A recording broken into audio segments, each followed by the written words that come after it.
Good morning. I hope you're doing well. I hope you have an even better weekend. We left off on Wednesday talking about what's called a limiting reactant. And in chemistry, this is a really important idea because the limiting reactant will dictate how much product you make. And all the things we're studying right now are ways that chemists get paid, all right? And your boss wants to know how much of something you can make. These are the kind of rules that we'll do. Also at the end today, I will be returning your midterms. I'll wait until the end because nobody will pay attention to me if I return them right now, but we'll talk about that then too. Oh boy, let's get started. So anyway, in this reaction, zinc and hydrochloric acid are reacting to make zinc chloride and hydrogen gas. And really what I want you to focus on is the zinc and HCl. And it's that 1 in front of the zinc, which is invisible, and the 2 right there, that says that 1 mole of zinc requires 2 moles of hydrochloric acid. And then down here we have 3 different combinations of zinc and hydrochloric acid. And so far, what we've been talking about mostly is the thing in the middle. And in the middle, if you take this many grams of zinc and you divide it by the molar mass to find the moles, you'll get that number.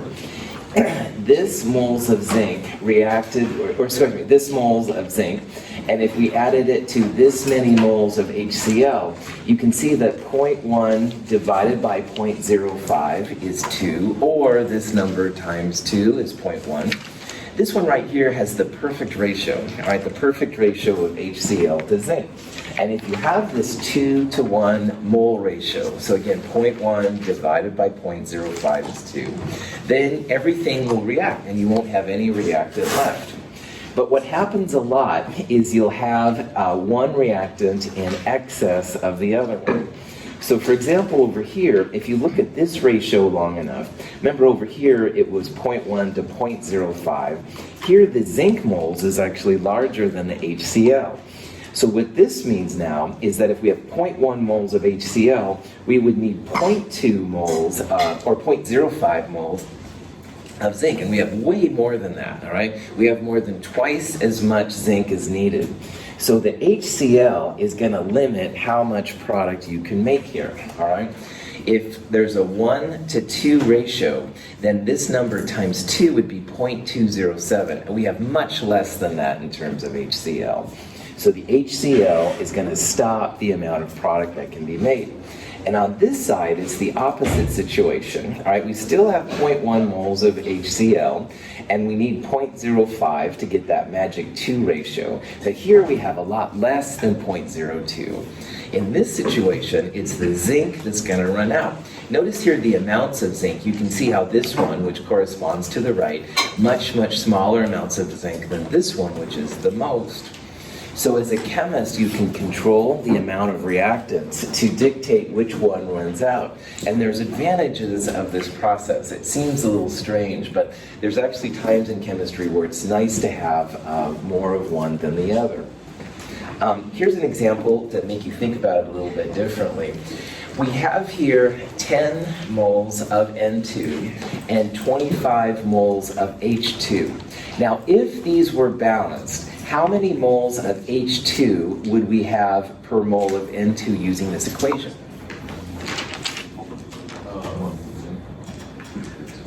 What's this divided by 1?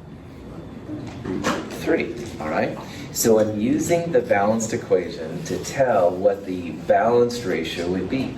So for every 1 mole of N2, I need 3 moles of H2. I have 10 moles of N2 here, so how many moles of H2 would I need to interact with that many N2s? 3, that's right, 30. I need 10 times 3, I need 30 moles of H2 to react with that much N2. So it looks like then that the hydrogen, I don't have enough, all right? I need 3 times the N2 to make this happen. Another way to do this is you can do it mathematically. 10 moles of N2, and the balanced equation says there's a 1 in front of the N2, and there's a 3 in front of the H2.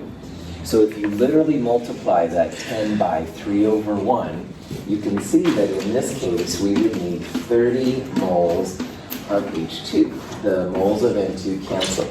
and we don't have that many moles of H2. We only have 25. So in this case then, if you wanted to find what was happening, first of all, it's not going to be this answer, because if this number was 30, then we would have a 1-to-3 ratio, and we would be balanced, stoichiometrically balanced, all right? The N2 here needs 30 moles of H2, all right? So what that means is we have more N2 than we have hydrogen, all right? The limiting reactant is never a product. It's not something to the right of the arrow. It's always something to the left. So as you can probably see then, this one here is going to be hydrogen. Hydrogen here is limiting how much we can do. Here's kind of what you can do as well if you want. I've been talking about it in terms of reactant to reactant. An alternate way is to think about how much product you could make. So notice here that if you have 10 moles of N2, one N2 needs 2 moles of NH3, and again, the 1 comes from there and the 2 from right there. 10 moles of nitrogen can create 20 moles of ammonia. On the other hand, 25 moles of hydrogen, 3 moles of H2 create 2 moles of NH3, and again, on the top has to cancel the bottom, so the 3 goes on the bottom, the 2 on the top. The hydrogen will only create 16.7 moles of ammonia. This is an alternate way to tell that hydrogen is your limiting reactant. And notice it's not as simple as just looking at these numbers, all right? Because the balanced equation will tell you like sometimes the relative amounts. You kind of have to go through and figure out like which one's going to create less product, and the one that creates less product, limiting reactant. Any questions on that? Okay. Let's do another example of this kind of process, all right? In this reaction, aluminum and chlorine are creating aluminum chloride as a dimer, which is this Al2Cl6. The important part for us is not the dimer part. Just realize that it takes 2 moles of aluminum and 3 moles of chlorine to make 1 mole of Al2Cl6.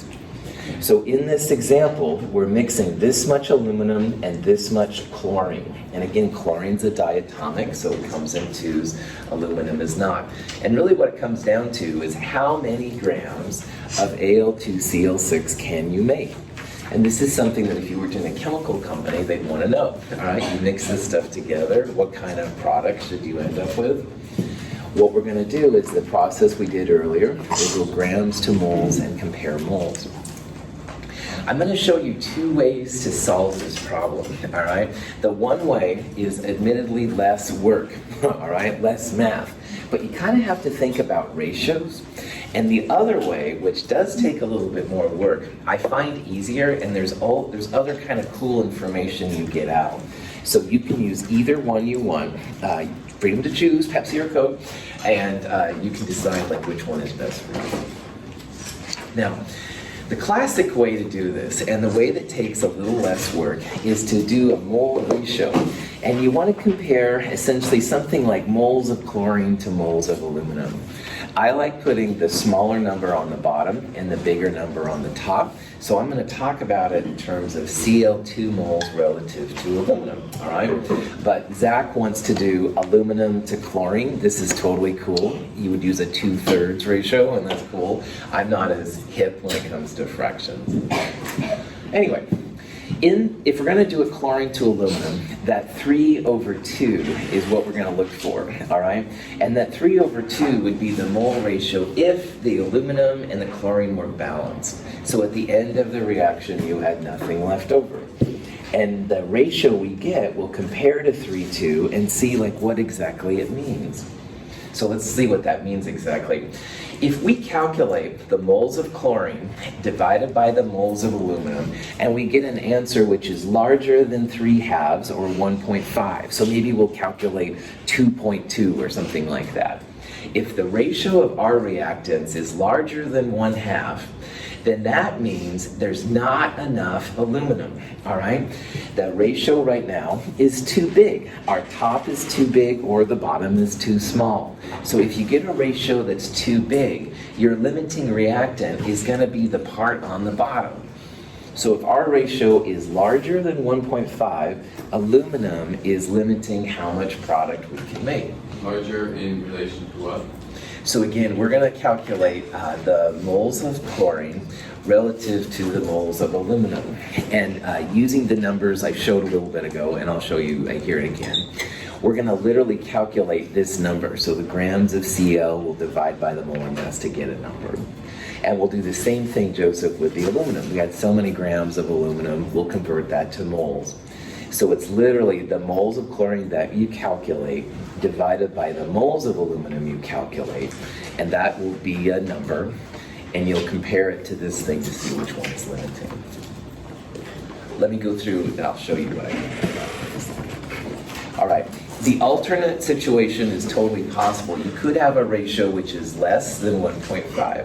And when you think about it mathematically, the top part will be the limiting reactant. So if you had a ratio of only 1 and we went 3 to 2, that means you wouldn't have enough of the top part. You wouldn't have enough chlorine. Now again, if you like ratios, this method is for you. But if you don't, hang tight. I'll show you my alternate method where you don't have to think about ratios. That's just ratios. Anyway, let's go back to what more about show Joseph what's going on here. So these were the numbers I threw up earlier. All right, so many grams of aluminum, so many grams of chlorine. We need to do here is turn them into moles. So on the periodic table, aluminum, 27.0 grams per mole. So again, you can see grams are canceling out, turning it into moles, 3 sig figs, et cetera, et cetera. This is a diatomic, so we need to use Cl2, not just Cl. So 35.45 times 2, 70.9. Now we actually have the moles of aluminum and the moles of chlorine. So this is, Joseph's question was really good. These are the values that we're using. In the lab you could use any numbers to start with, but we're going to compare the ratio of the chlorine moles to the aluminum moles. Questions where either of these numbers came from? Cool. Once you have these, we want to compare chlorine to aluminum. And again, I'm doing it because 3 in front of the chlorine divided by 2 for aluminum. The ratio we would expect, if they were balanced, is 3 over 2 or 1.5.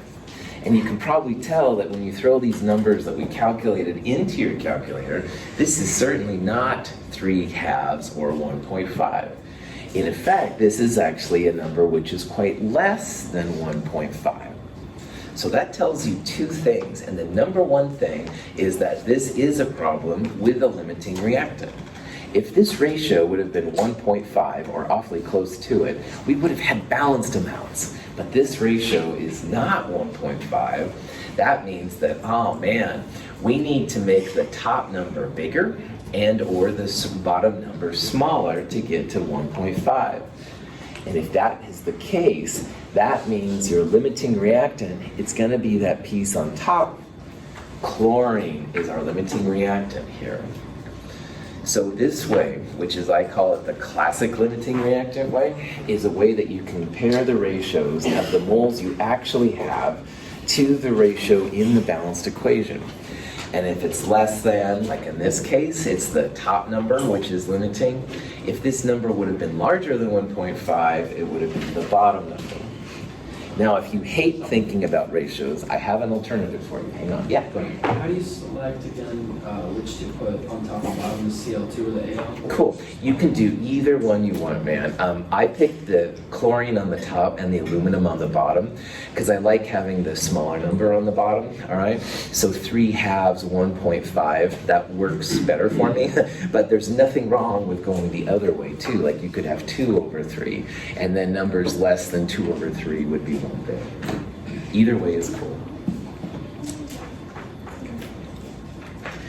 In these kind of problems, we're going to go through a grams to moles to moles to grams thing like we did on Wednesday. But the thing is that you want to make sure you use your limiting reactant. So finding out that chlorine is the limiting reactant is really important here. If you did it for aluminum, like we'll see in a little bit, the ratio of product, the amount of product you'd predict is a lot larger. So the limiting reactant is really key when you're doing calculations with yields and stuff. You don't want to tell your boss you're making a whole bunch of aluminum chloride when you can actually only make like a tiny bit. In this part right here, this is the ratio, the stoichiometric ratio we talked about on Wednesday. And since chlorine is limiting, 3 moles of chlorine will create 1 mole of Al2Cl6. So again, these numbers here, straight from these balanced equations and stuff in order to figure out products.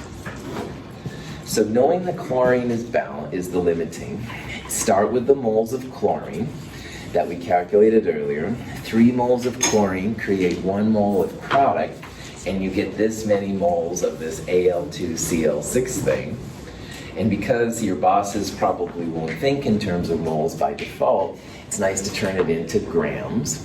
So if you add up 2 aluminums and 6 chlorines, you get this funky number, 266.4. That's the molar mass. Grams per mole times moles. We're going to be making 10.1 grams of Al2Cl6 in this problem. Okay. Now, Profac kind of off. I don't really like the ratio idea, all right? It's the classic way to do limiting reactant, and if you can think that way, it is a better way. It's faster, it's more efficient, but I find that it creates a lot of problems. So let me show you an alternate way, all right? And this has been something, as I've been a teacher, I've started to use more and more. It seems to work better, all right? The disadvantage of this way is that it does take a little bit more math, a little bit more setup. But the advantage is that it automatically shows you the theoretical yield, like how much you can make. And it also right away is easy to tell which one is the limiting reactant and the excess reactant. We're going to actually calculate theoretical yields for both reactants. And the smaller amount of product is going to come from the limiting reactant. So again, if you don't mind doing a little work, this way is better. So check this out. This is kind of ugly, I'm sorry, but anyway, we're doing grams to moles to moles to grams for both chlorine and aluminum here, all right? So this lower part, the upper part, excuse me, this is the chlorine we did just a little bit ago. 8.10 grams chlorine turned into moles. The 1/3 ratio from the balanced reaction and the molar mass. Chlorine creates 10.1 grams of product. I would do the same thing with the aluminum, all right? Don't do the ratio stuff in this case. So grams to moles of aluminum, this is the molar mass of aluminum. 2 moles of aluminum are in 1 mole of Al2Cl6, and I can reuse this number down here. Aluminum should create 26.6 grams of product. And if you look at these two numbers, it's the smaller answer that you're after, all right? 10.1 grams. 10.1 grams is the maximum amount of product you can make here. This is the theoretical yield. That's the number you want to quote to your boss, all right? I tell Matthew, my boss, I said, oh yeah, we'll make 26.6 grams. I can't even hardly make 10 grams, pink slip, fired. So you've got to know how much product you're going to make. So if you don't mind doing grams to moles to moles to grams for both reactants, the smaller one is what you're after. The smaller one is your theoretical yield. It's how much you tell your boss you can make. Don't tell them that number. That's way too large. You'll get fired. And the smaller number comes from the limiting reactant. So chlorine created less aluminum chloride than the aluminum did. That's another way to tell that your chlorine is the limiting reactant. And by default, the other one, excess reactant. Don't use it. So to be clear, what is the 26? Like, what is that value significant? That would be the amount of product you can make, Sergio, from the aluminum, all right? So if all the aluminum was used up, that would be the amount you'd make. If you kept pumping chlorine in, you could eventually make it, all right? But with this amount of chlorine, you can only make this amount. So it's like if you had 6 hamburger buns and only 4 garden burgers. You could only have 4 garden burgers in the buns. You couldn't make 6, all right? That's kind of the equivalent of this guy. Awesome question. All right. So either way you want to do it is fine. I used to do it the ratio method, and I got kind of annoyed by it, I guess. So I started doing it this way, and it's a little bit more work up front, but it does seem to be a little bit easier overall. In Chem 151, for those of you that were with me, this is the way I tried to push and stuff. So. Now, another question though that you'll get asked as the boss is like how much aluminum is left over at the end? Because maybe you want to have more aluminum left over at the end. So calculating the excess reactant quantity is also really important. Now we know, like Sergio pointed out there, that aluminum is going to make more product than the chlorine we have. So it'd be nice to know like how much aluminum is left. And it's not too bad. What you want to do is, again, start with your limiting reactant, which is chlorine. Chlorine here is limiting how much you have. You can find out how much aluminum was needed for that chlorine, and then calculate the excess from there. So let me show you what I mean by that. Here's the limiting reactant, the chlorine. All right, again, grams to moles, just like before. Turn every gram into mole at this point. Now, the difference here is that I want to find out, how much aluminum this product, or the chlorine actually needed. So 3 moles of chlorine made 2 moles of aluminum to make this Al2Cl6. So notice here it's 3 Cl2s to 2 Als. I'm going to figure out then, when I multiply by the molar mass, how much aluminum we needed to make this much product. And this 2.05 number, that's the amount of aluminum we actually need to make the Al2Cl6 we calculated earlier. Now, in this problem, all right, we started with 5.40 grams of aluminum. This number tells us how much aluminum we needed to make the product. So the difference between those, 5.40, the amount we started with, minus this number, 3.35 grams of aluminum are left over. If Sergio is my boss, this would be a cool thing for him to know, because, you know, having unreacted chemicals is money. Sometimes there's a reason why you have an excess of one reactant to the other. There's good chemical reasons, and we'll talk about that later. But for right now, at least you can calculate them. If you don't have to use this, it's better, all right? You don't want to contaminate your aluminum, so you can't use it again. It's environmentally crazy to clean up. You want to keep the earth safe and stuff like that. So there's both economic and environmental and just practical reasons too. It's easier if you have less stuff if you don't need it. Any questions? Yeah.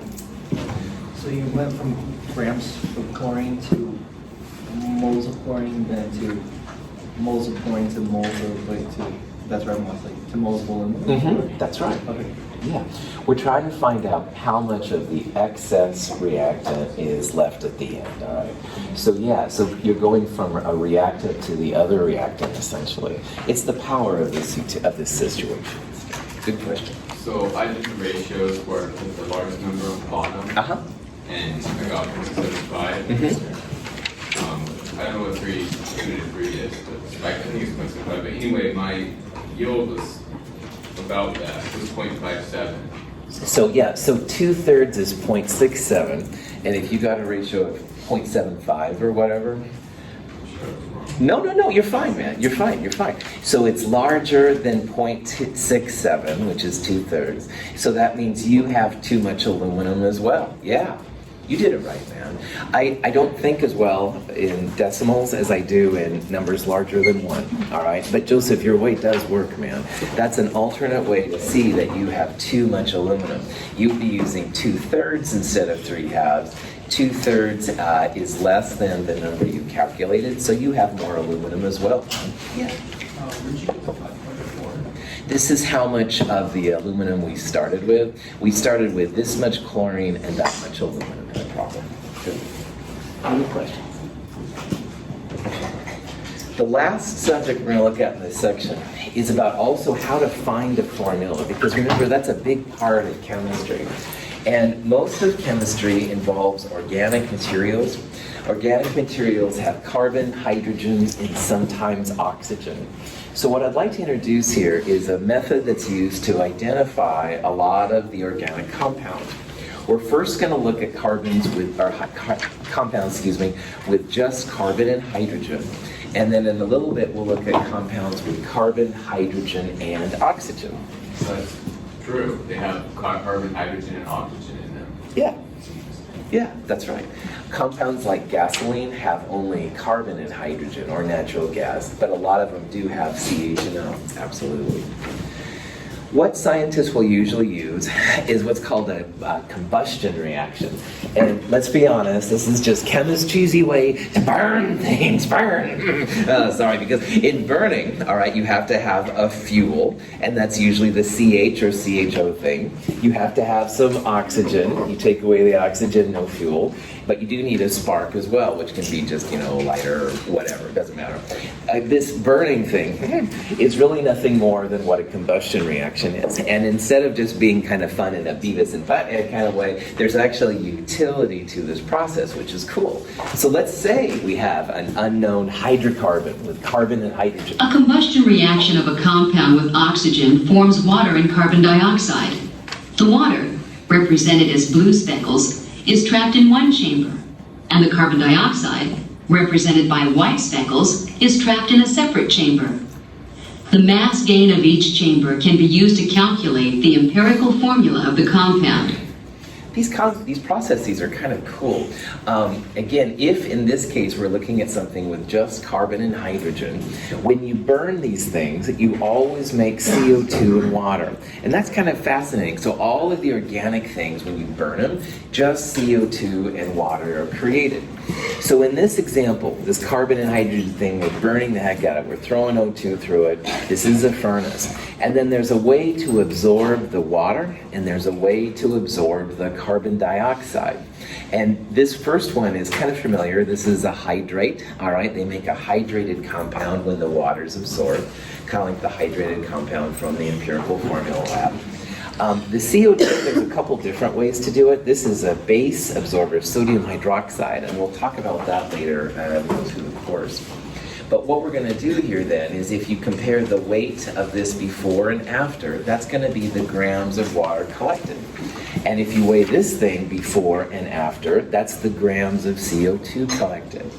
Now, all of the CO2 has all of the carbon from the hydrocarbon.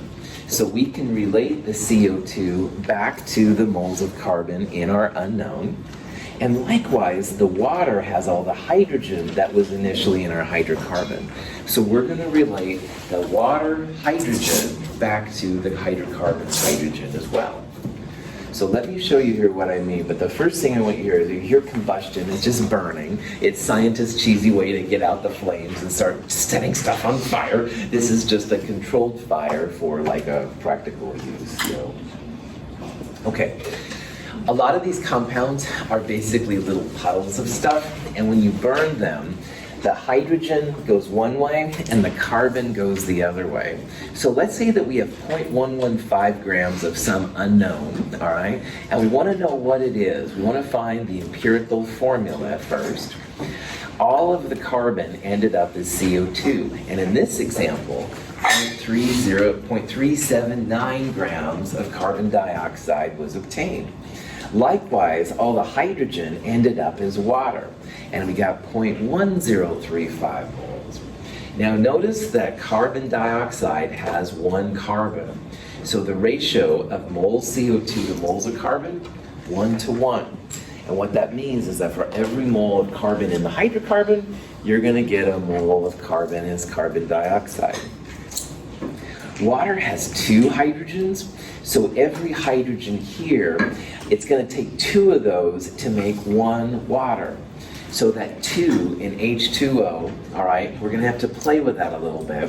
The water moles back to hydrogen, we're going to end up multiplying by 2/1, and I'll show you what that means here in a little bit. But do realize that these carbons and hydrogens, we separate the carbon from the hydrogen essentially as CO2 and water. And now using the power of moles, we're going to get the moles of carbon and the moles of hydrogen, figure out what's going on. So in these sections, if you see a gram amount, what's the first thing you should usually do?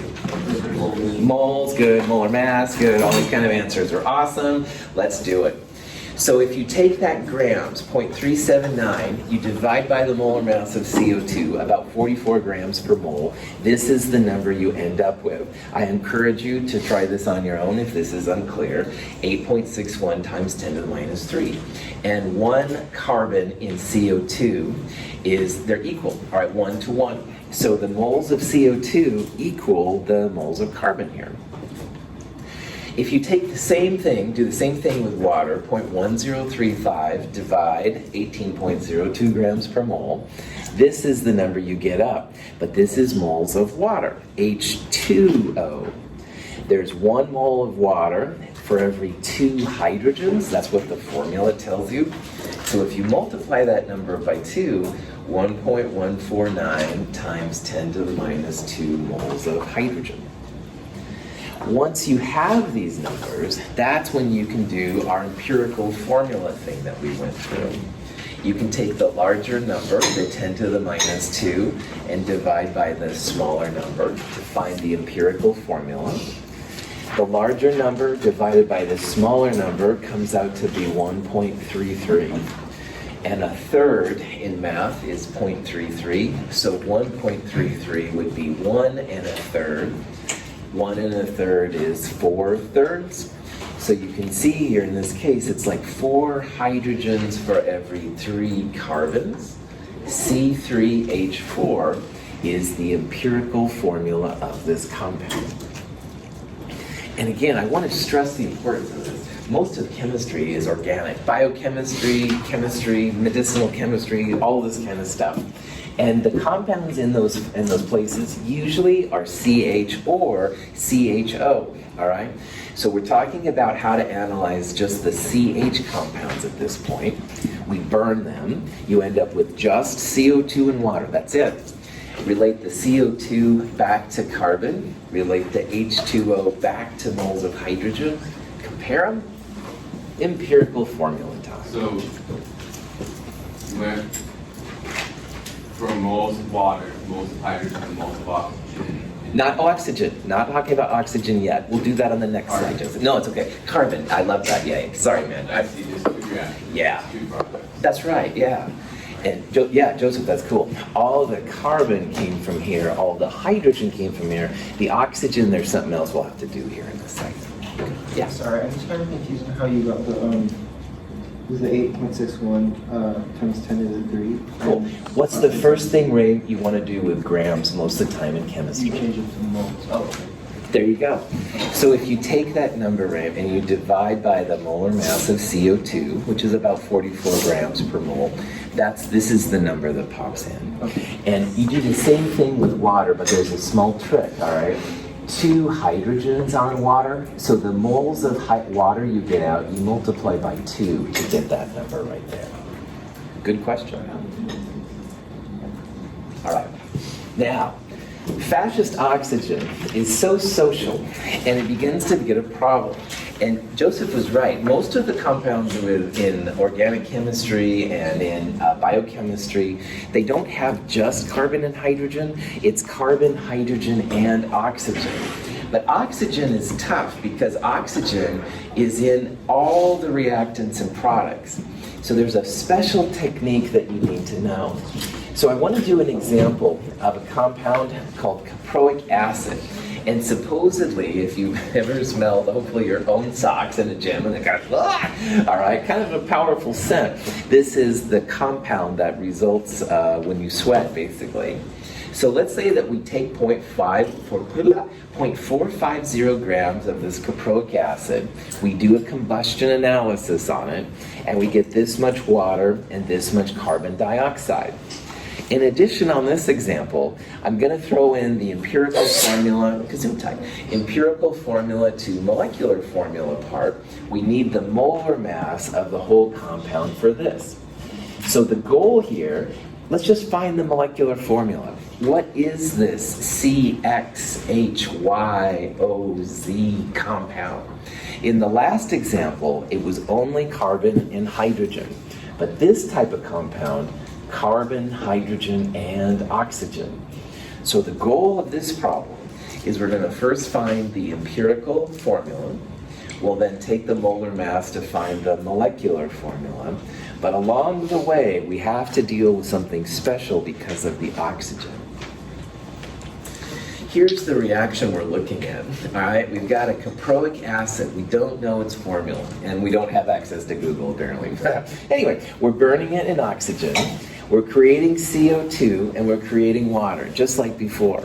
But the difference now is that our reactant has some oxygen, and it's very difficult to tell where this oxygen ends up. It's not as simple as like some ratio of oxygen and CO2 back to the caproic acid, or for that matter, water's oxygen back here, because we need some oxygen to start the combustion process. So this problem will start the same as we just did, just like Rain just asked. We're going to go grams CO2 to moles of CO2, grams of water to moles of water, and moles of hydrogen. But there's something different we'll do with the oxygen. Questions on this problem? We're about ready to start. Cool. So if you have gram amounts, what's the first thing you do? Moles, that's right. At least in these sections, that's what you want to do. Let's go grams to moles, all right? So these two parts, right, the first part right here is what we did in the previous example.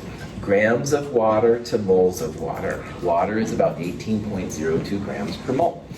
This part right there would give you moles of water, but we are after the moles of hydrogen. And there's 2 moles of hydrogen for every 1 mole of water. So we'll multiply that number by 2, 0.0464 moles of just hydrogen. Now notice this next step, this is new. I'm taking this number and I want to find out how many grams of hydrogen that represents. So moles of hydrogen, on the periodic table, hydrogen is 1.01 grams per mole. That many moles of hydrogen represents 0.0469 grams of hydrogen. So just realize this is like what we did in the last slide, but this is new, and I'll show you what we're going to do with this here in just a second. Now we're going to do the same thing with the carbon dioxide. This is the grams of carbon dioxide that were collected. Turn it into moles, molar mass of CO2 about 44. A mole of C is in a mole of CO2, 1 to 1.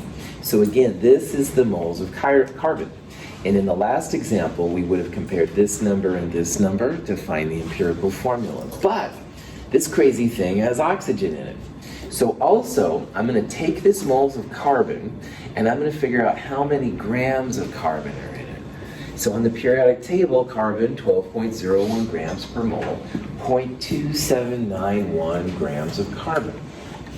So this number and this number, like circle it, we're going to come back to it.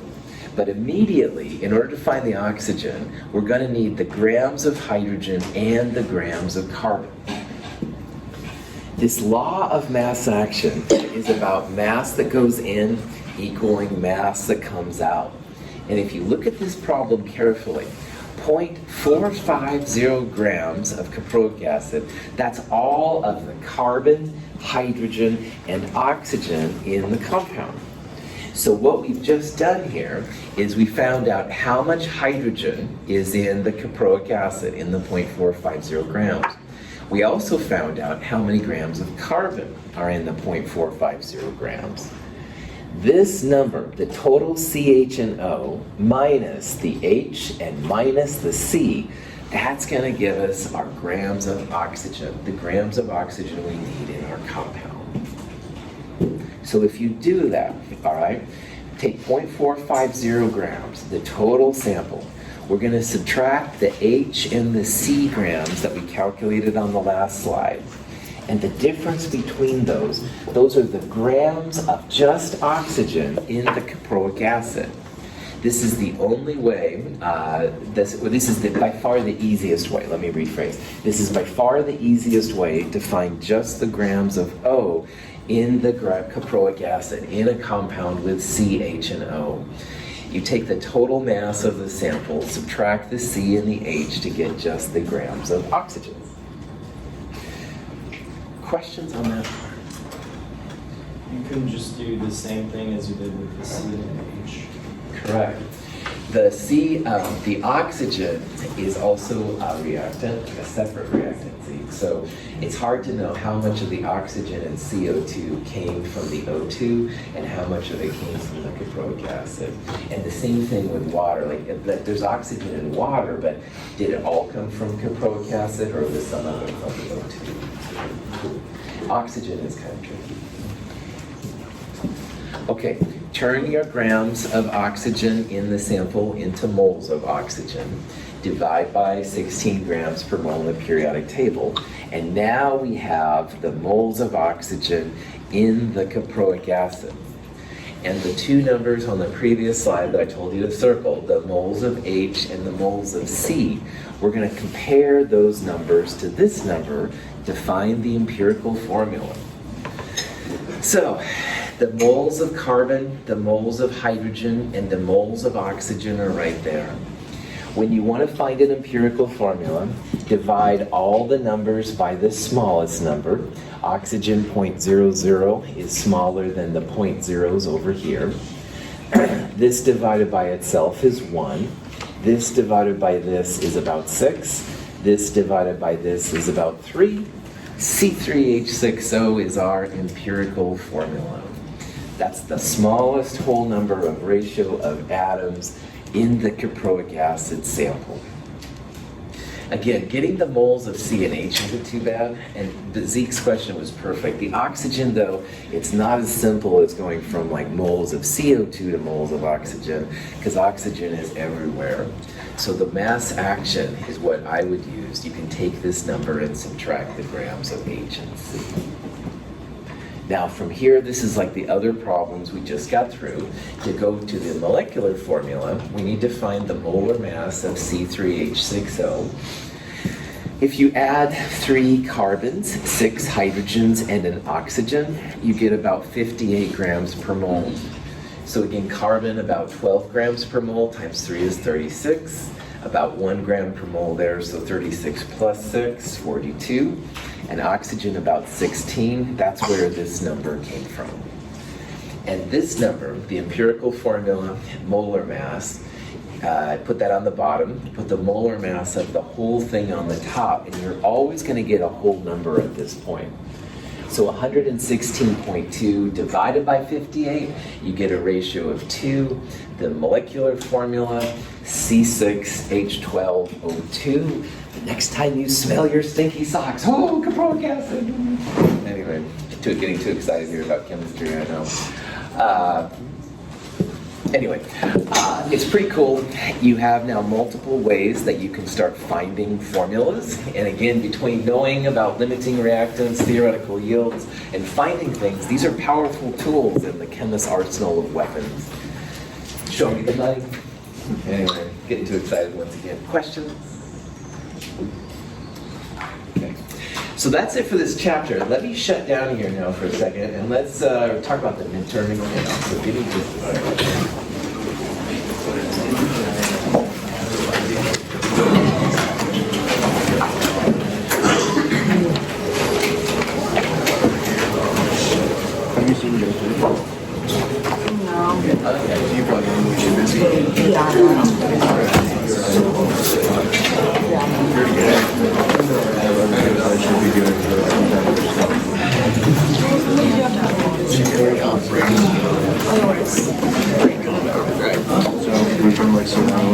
Procedure and part of it is she has a condition where it's an inappropriate emotional response, so people start busting and controlling, and that's really sweet. It's scary.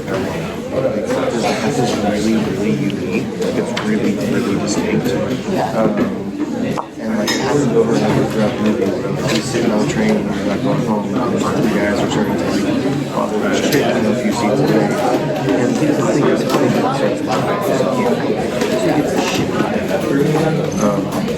But you see him just trying to cover his mouth, trying to choke himself. It's really sad, honestly. But not every time something just comes into your